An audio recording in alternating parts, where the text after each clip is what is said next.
All right, let's jump right into this. We're living through one of the biggest economic shifts in centuries. It's this quiet revolution, really, all driven by technology, and it's changing not just what we buy, but how we live our lives. And at the very heart of it all is this massive question. Is capitalism heading for a huge upgrade, or is it fading away?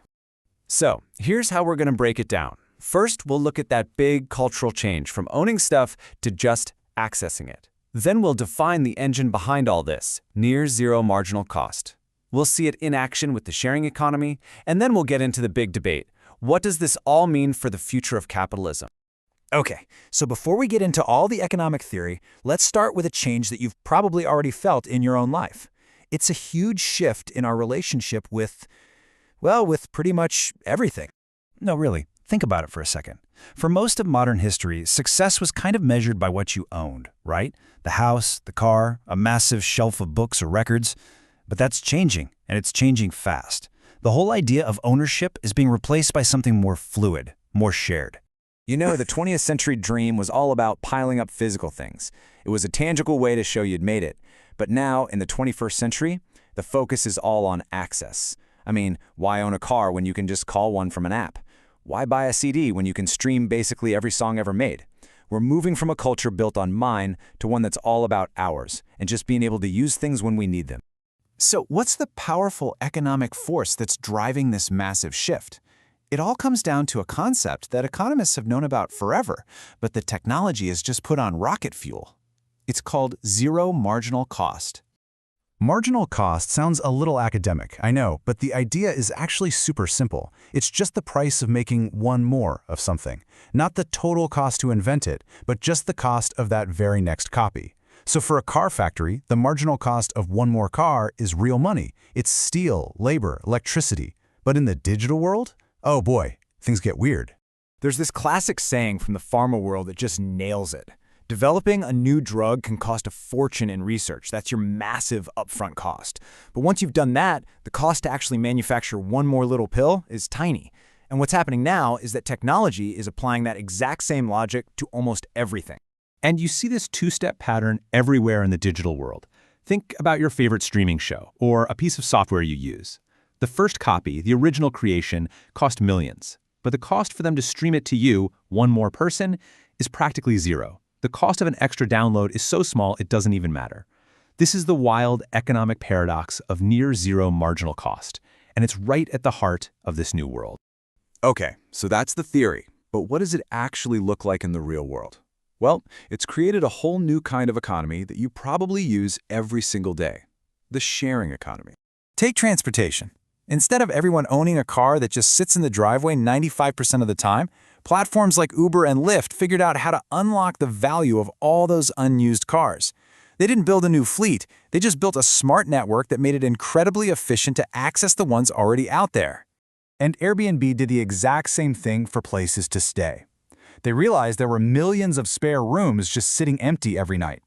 So without building a single hotel, they created this global network that completely upended the travel industry, all by shifting the focus from owning property to sharing access to it.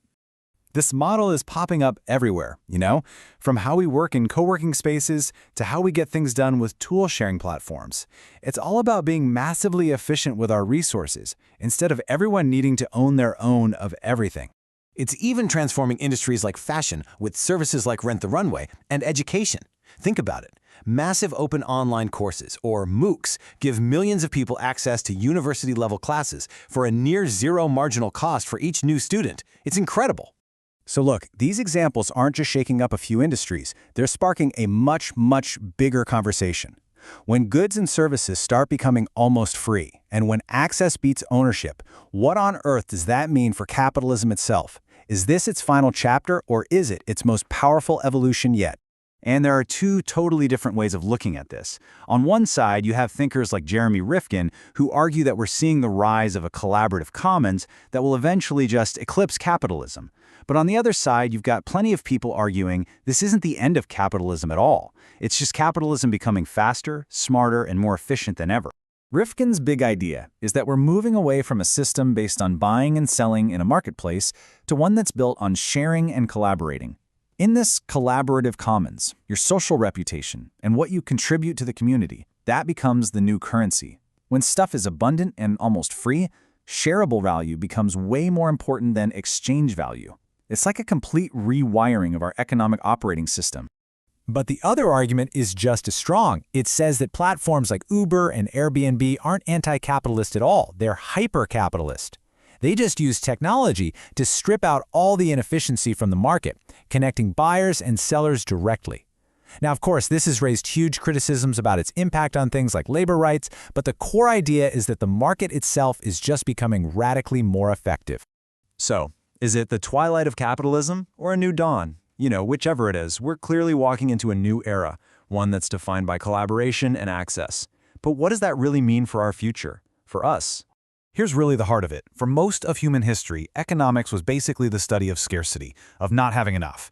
But digitization is creating a world of abundance. And when you have an abundance of information, of energy, of resources, the natural human thing to do is to shift from hoarding to sharing. It just fundamentally changes how we think and how our economies are built. And that leaves us with one final, and I think crucial question to chew on. As more and more of the things we used to pay for become almost free, and as access becomes way more important than ownership, what is it that we're going to truly value? Is it experiences? Is it community? Maybe our reputation? That's the new landscape that we're all just starting to figure out.